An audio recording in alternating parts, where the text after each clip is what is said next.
cidade de Alvinópolis, a gente tem visto que está passando pelos mesmos percalços da administração passada, os mesmos indícios de irregularidades que vinham acontecendo. A gente tem visto que houve uma melhora assim, significativa nos processos, no caminhar da parte burocrática. No serviço da ponta, a gente ainda vê muitas falhas acontecendo. São essas falhas, senhor presidente, que a gente quer entender. A quantidade de servidores que estão sendo contratados sem passar por essa casa, informações necessárias para esses contratos, né, que a lei orgânica municipal pede. Dá a prerrogativa, como legislativo, de reconhecer ou não a viabilidade de contratação de qualquer servidor. Logo, eles têm que mandar para essa casa, quando eles querem contratar alguém, juntamente com o seu currículo e seu atestado. Ora, isso não vem acontecendo, a gente tem visto um número grande, crescendo cada vez mais. E eu, particularmente, não consigo enxergar onde estão esses quase 700 servidores. Então, nós estamos caminhando, mas às vezes a gente está voltando para trás. Então, são essas questões que a gente tem que pautar também nessa casa. Mais uma vez, agradecer aqui a presença da comunidade Te Acolher, que é uma comunidade que tem sido referência, não só para Alvinópolis, mas para toda a região. Aos atingidos, mais uma vez, que estão aqui reivindicando seus direitos, são sempre bem-vindos a essa casa. Eu quero respaldar, a minha fiscalização quanto a isso nunca parou.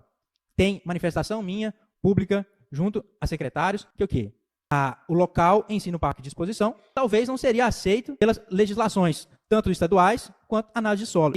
Tem aqui as conversas, eu posso mostrar para qualquer um, porque o quê? Eu sempre fiscalizei. Mas a execução não tem como. Disseram que ia colocar, não, vai ser no parque ali, mas depois a gente vai ver outro lugar, é só para aprovar a prorrogação do prazo. Mas infelizmente isso não aconteceu, e agora que viram que precisa mandar lei para essa casa, não conhecem a legislação municipal, 6 meses. Então é algo que a gente tem visto acontecer. Essa parte burocrática muitas vezes não tem acontecido. Tenho visto sim a correria, a competência dos secretários em correr atrás dos recursos, mas chega, às vezes, é barrado. Eu acho que está faltando liberdade do secretário para trabalhar dentro da prefeitura. Não só dos secretários, mas também dos servidores. A gente tem visto também, a gente tem cobrado sempre nessa casa. Pague-se o que é devido a cada um dos servidores. Seja insalubridade, pressão e promoção. É algo que a gente tem que ficar martelando, pedindo.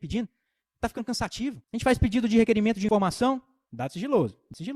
Ora, aí hoje, no requerimento que eu fiz, eu tive que mostrar, beleza, quando é dado sigiloso, tem que ser proporcional. Porque senão, como é que nós vamos fiscalizar? Todo requerimento vem dado sigiloso. Aí a gente fica nesse percalço que a gente não consegue informações. É como o vereador Ivan falou, chega pra gente o projeto, pra gente votar, e a gente só tem ciência de quando ele está aqui nessa casa. Acima disso, quando a gente toma conhecimento, a gente tem a nossa iniciativa, mas toda essa iniciativa depende de uma resposta, e essa resposta vem do executivo.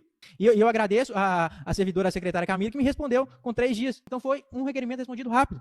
Mas a gente tem que entender que existe todo um processo, e esse processo precisa ser conhecido pela executivo, não pela comunidade, mas o executivo tem que conhecer como funciona o arcabouço desse município, como funciona a legislação do município, para que o povo não seja lesado, para que as coisas não aconteçam de forma demorada. O nosso povo precisa ser servido. Então a gente tem que lutar nessa casa por mais transparência. Todos os meus requerimentos é por transparência, todas as minhas indicações são por transparência, para que a gente possa trazer a verdade seja escancarada. Já chega, as máscaras já estão caindo e a população já está entendendo aquilo que está acontecendo, porque a mentira, ela vai, mas quando chega a verdade, ela cai.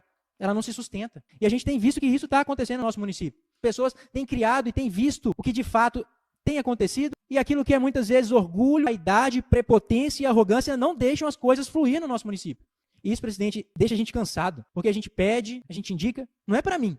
Eu não pedi nada para mim, mas para a população, que tenhamos resposta. Quanto não se cumprir com a legislação, quando não se cumprir com a vontade do povo, de trazer aquilo que o povo precisa, de dar dignidade, políticas públicas que de fato cheguem lá na ponta daquele que mais precisa, daquele que quando vai lá na secretaria, lá na farmacinha pedir remédio e não encontra, quando o aluno lá passa por momentos de insegurança nos transportes, quando o paciente fica lá esperando a ambulância e a ambulância não vai chegar, quando você precisa de um exame, de uma consulta e ela não chega. Por que não está chegando? Aí se falar comigo que não tem recurso, eu chamo de mentiroso, porque tem contratado assessorias em cima da outra, com dispensa de licitação, com licitação. Então, falta de recurso não é.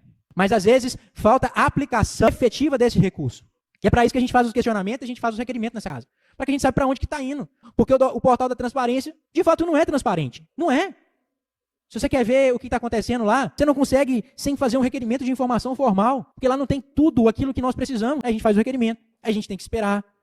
Aí chega o requerimento, aí às vezes vem lá dados e fica nessa roda gigante, nesse ciclo vicioso que impede o pleno funcionamento do nosso município. Então, senhor presidente, que a gente possa buscar mais celeridade. E também agradecer aos caros colegas, o presidente, a Lucimar, que a gente foi numa formação lá em Ponte Nova, que mostrou para a gente isso, né? A efetividade que a Câmara precisa de ter, a transparência que a Câmara precisa de ter, a virtualização, modernização para chegar a cada um da população aquilo que está acontecendo aqui dentro. Então a gente tem que buscar mais publicidade aquilo que é feito dentro dessa casa, para que a população saiba de fato aquilo que está acontecendo, aquilo que está sendo discutido. O servidor não pode ficar desamparado, os atingidos não podem ficar desamparados por incompetência da gestão. Muito obrigado, senhor população. Contem comigo, estou à disposição.